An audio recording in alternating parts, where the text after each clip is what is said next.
on the line, we have Benjamin, him from Alabama. Sounds like you want to talk about fallacies of supernaturalism. What is so I was watching a video. I'm good. I was watching a video, Atheist Experience. I actually forgot to call in until just now. But I was thinking about the very nature of supernaturalism. Something being supernatural means it can't be proven by natural means. So to say that because you can't prove it scientifically by natural means would be a fallacy in itself. Because it by definition, you know. Yeah, so that's the thing that makes it interesting for a discussion. I remember the last time we talked, we had an actually really, really good discussion. The reason I gather why a lot of people will use like supernatural claims is because of that fact that they feel like they don't have to prove it with natural means. And my response to this. Sorry, go ahead. Well, my response to this is if you are claiming that something is supernatural that exists in our reality as we know it, or at least that intervenes or interferes with our reality as we know it, we should be able to find demonstration that those interactions are happening, right? So if God is intervening and curing illness or providing food for the hungry, or if God is interacting in some way with our tangible reality, we should be able to naturally prove that interaction with reality, right? Well, I would say, so a couple of things. I would go with a more simple example, like a ghost, for example.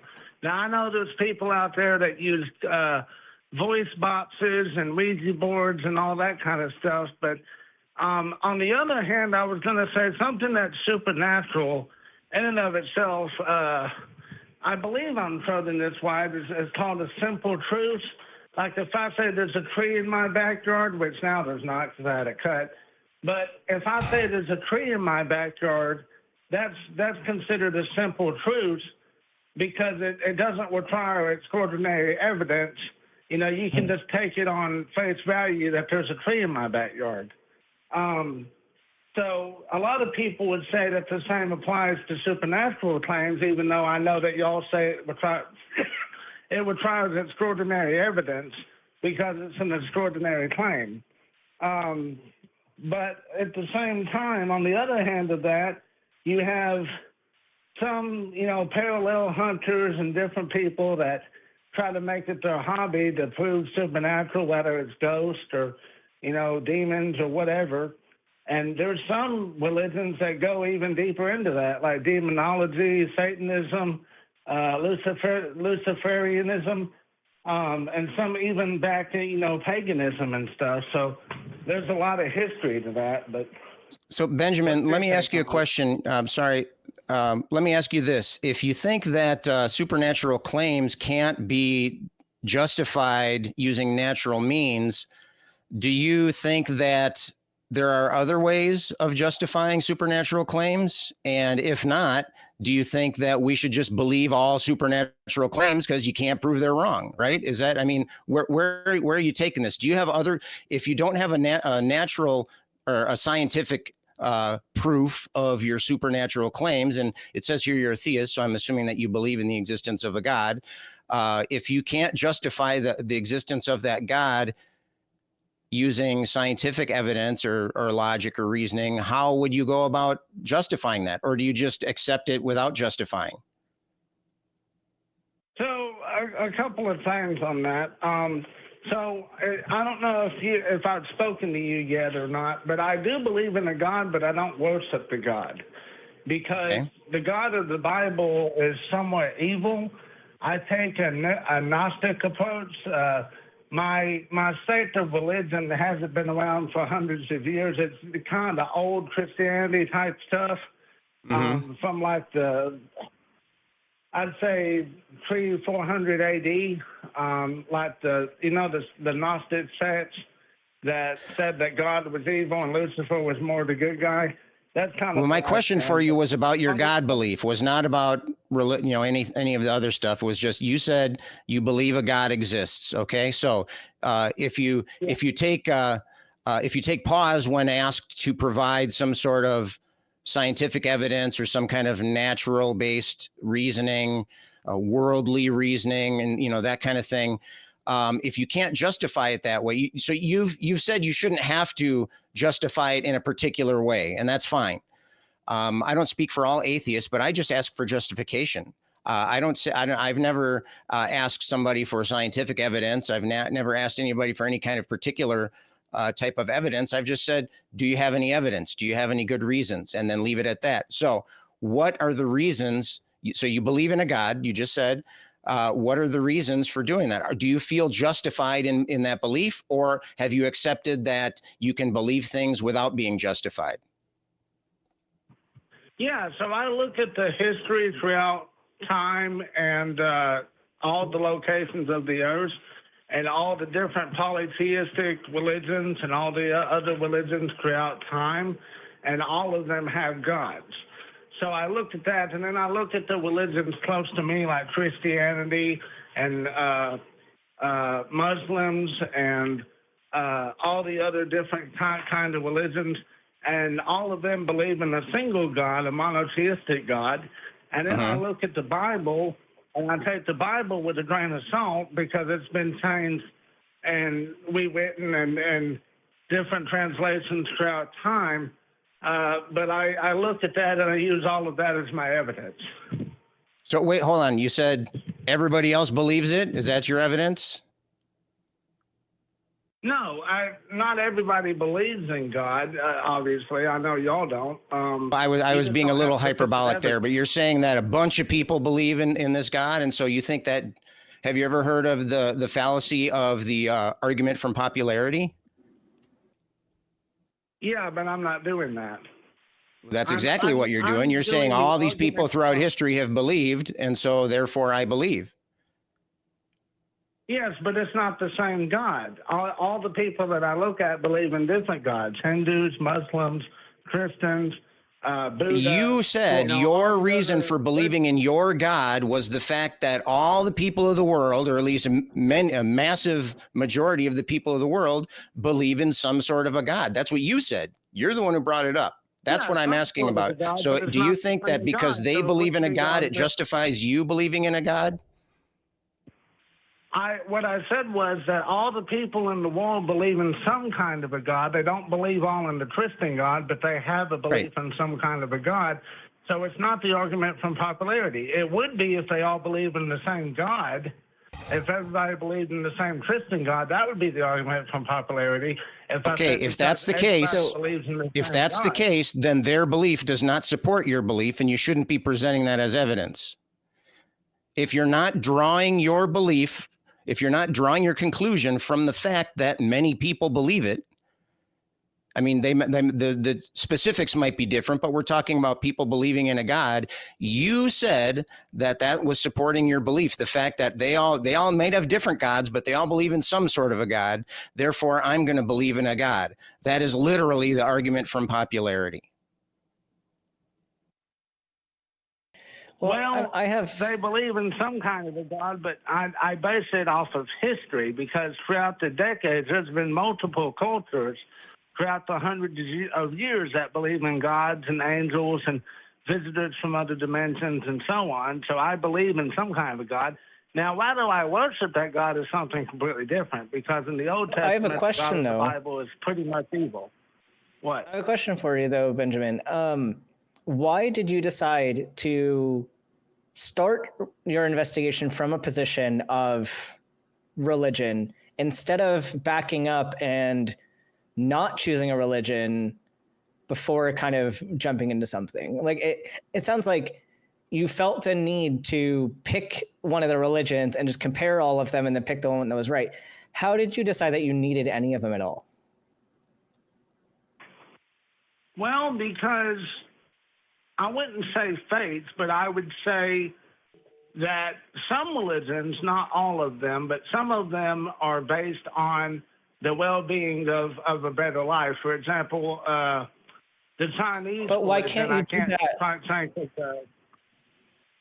But why can't you do that without a religion? Like, I'm pretty sure I value like well-being for humanity, and I value values, but all of that is you can base your life off of moral values, but at the end of the day, all of that is subjective. I have different morals. yeah, but it was religion. So why why did you need a religion to tell you that? Like, why can't you just have those beliefs for yourself?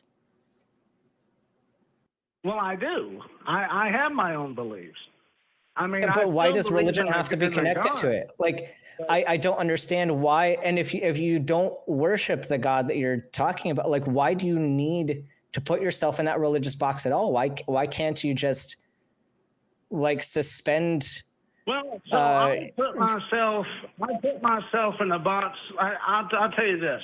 I go to church on Sunday. I went to church earlier, not the church I usually go to, but something that somebody's trying to start.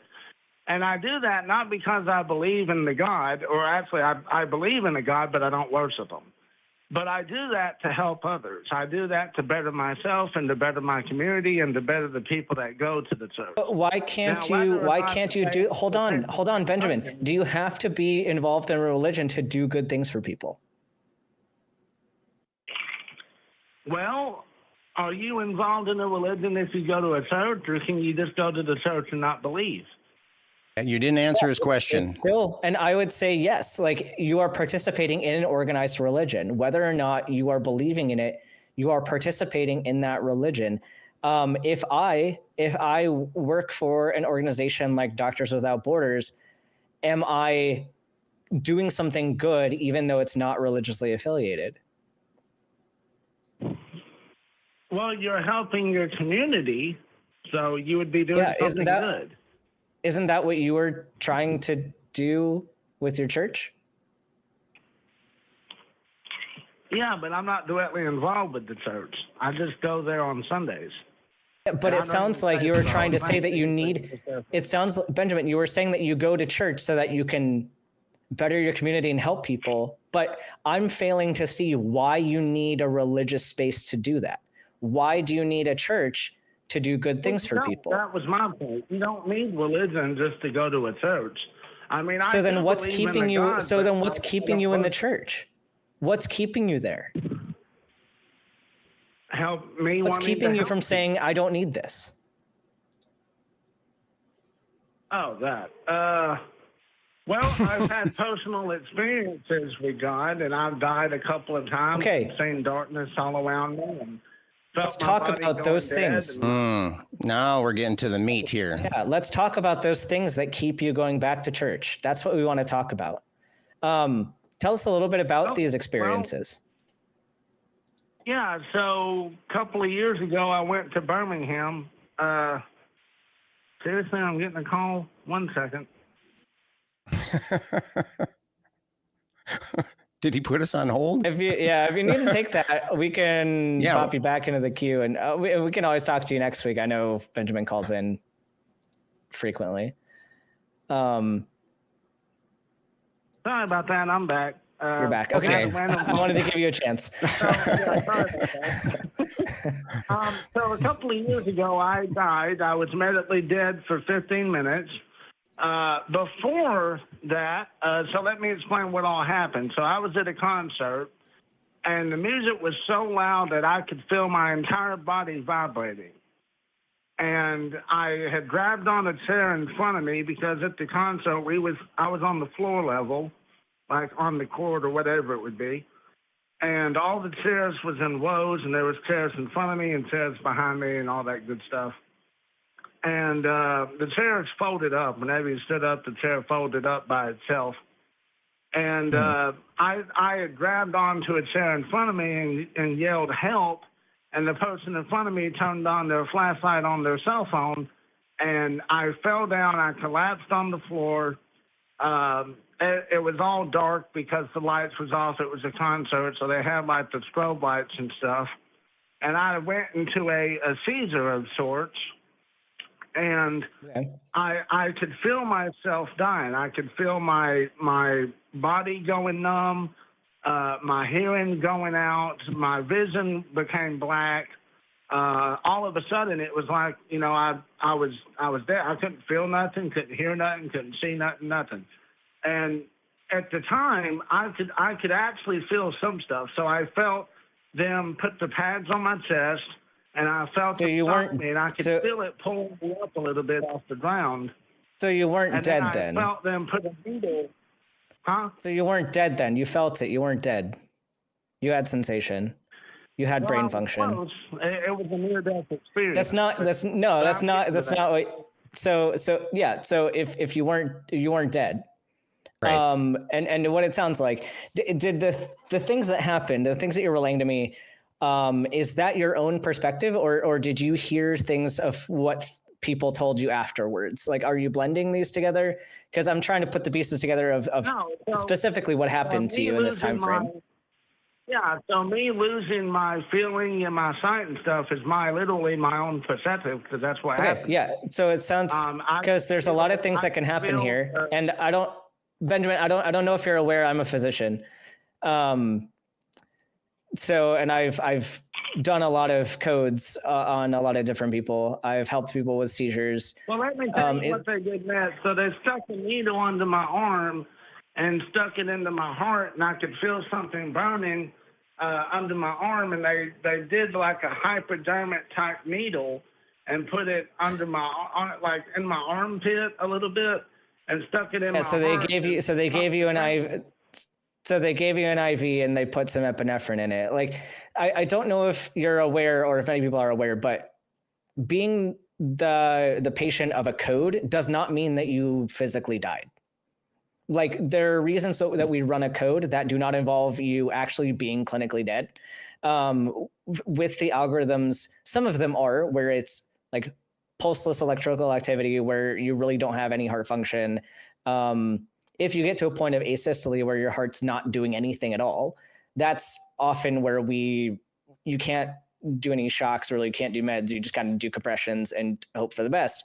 But a lot of like what leads into those algorithms is not the death itself. It's we're at a point where something critical is happening. We need to intervene very quickly. And it's the same things that you do if someone was dying, because it could be the process of actively dying, or it could just be an emergency that these are the same things that are going to fix it. So there's an algorithm we go into reflexively.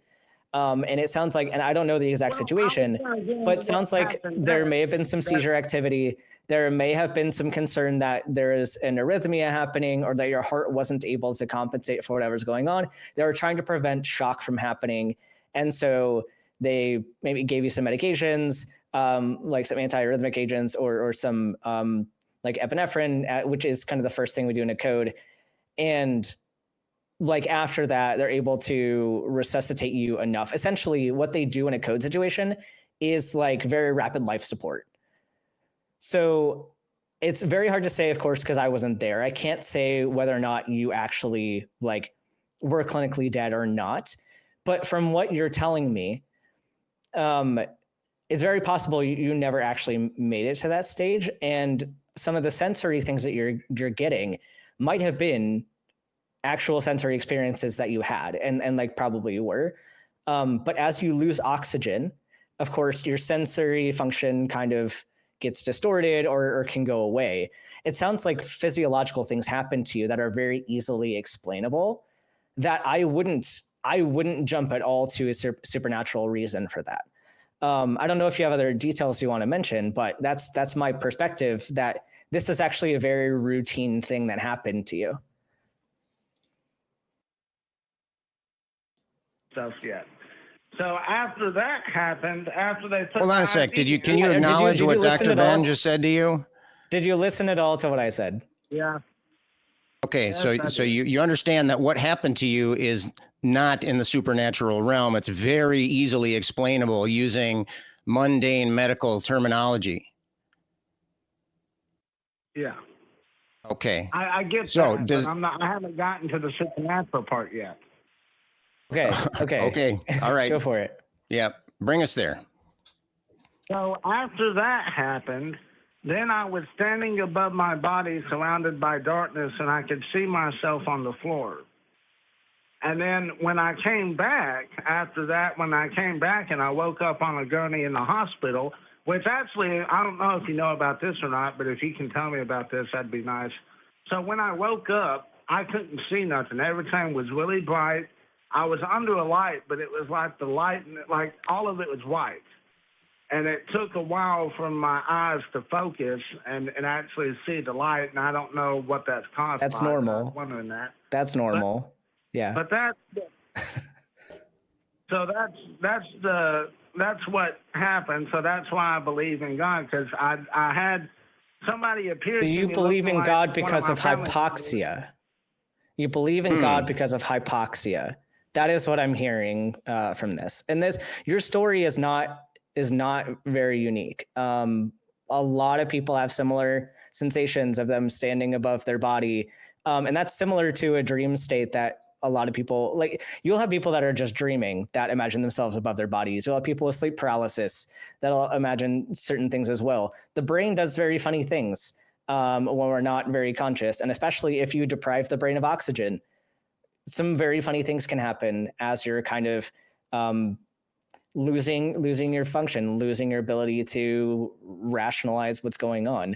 I'm not convinced that this is supernatural. I found out later that one of my veins connected from my heart to my lungs was messed up.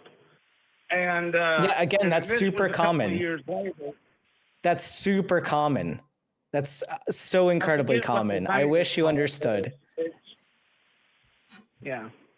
So Benjamin, you said that these things happen to you, and then that's why you believe in God. Let me ask you a question here, and I'd like you to try and be honest. I'm not accusing you of dishonesty, but it's going to be challenging here. If you learned that the experiences that you had a perfectly natural explanation, if you found that out, would you still believe in a God? If all my experiences I had, including that one and all my other experiences that I've had, I found out had natural causes and was completely natural and not supernatural in any way, probably not. Okay.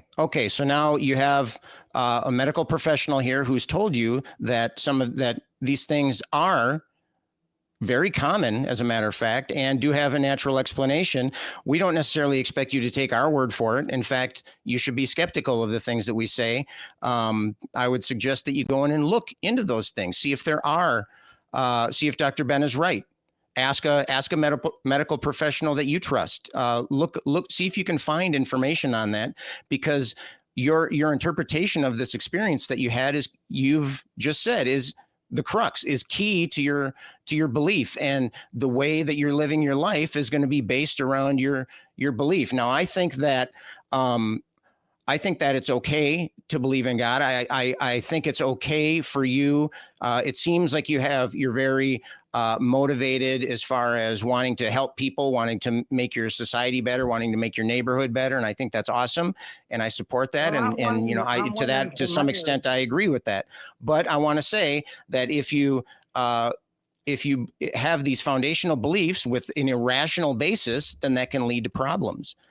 And so now that you have an opportunity here to examine, to reflect, okay, we have the most difficulty being critical of ourselves, but it's the most important that we be critical of ourselves. We need to be critical of our own beliefs the most, because it's so easy to fool ourselves. So now you have an opportunity to either support your beliefs as they stand now, to support them better in such a way that maybe you could call back and give us some better information, or you have an opportunity to learn and to become a better person, to have your beliefs become more in line with reality than they did before. And so I think I envy you in that regard, and that you have some interesting exploration and research ahead of you here, because then that can affect I think it's important whether or not people believe in God. I mean, I don't hold it against people for doing that, but I think it's important. That's one of the reasons that I'm on this show.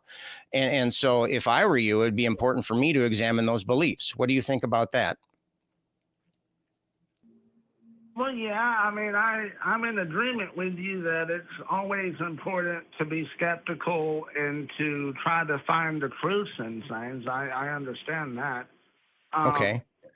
I'll say this. I don't think that I'll ever be where I don't believe in the God. I mean, I'm actually to the point where I don't even worship the God because the God of the Bible is pretty much evil. But I think that's more because either the church, when the church got involved and changed everything around, they screwed up the Bible, or it was, because it was written by people. I don't believe it was God inspired because if it was God inspired, there wouldn't be contradictions and all the other problems that are in the Bible. But at the same time, I get where y'all are coming from. So. Well, Benjamin, I think we've had some really good discussions, especially like over the past couple of weeks and this one. And I want to encourage you to keep calling the show. I think if you have other experiences like the one you talked about here, like your near-death experience, even if you want to go over this one again in some more detail, or if you have other specific stories that you want to talk about, those are probably the best things to call in about because they're easy to engage with. It's a pretty straightforward topic that we can put a lot of depth into the discussion. So think about those experiences that you've had. We'd love to address some of those in weeks to come if you're up for it. Well, I'll be honest, I kind of got off topic on this because my original reason for calling was I was watching a video with Matt in it. I don't even think Matt Dillahunt is still with y'all, but it had Matt in it, and I believe Tracy, and they was talking about supernatural stuff. And to me, if you're trying to prove supernatural stuff, anything supernatural with science, it can't be done because the very definition of supernatural is something that's not natural. So it can't be proved by natural means. So that just means for supernatural claims, we have one fewer tool at our disposal to justify those claims. And so then I would recommend you find the route that does justify those beliefs, those supernatural beliefs. Yeah, I think we've given you an example of. Yeah. I can make an example of, say, a ghost, and I could use, voice boxes and Ouija boards and all that stuff, but I don't know if that would be sufficient evidence or not. Yeah, Benjamin, I think there's a lot we can talk about that. I think even if you have a ghost experience or something, keep that in your pocket and bring that up on the next show, because I think we'd all of us here would love to walk you through kind of how we could approach a question like that. But I think we're needing to move on right now, but I appreciate your call once again, and I hope you call in soon.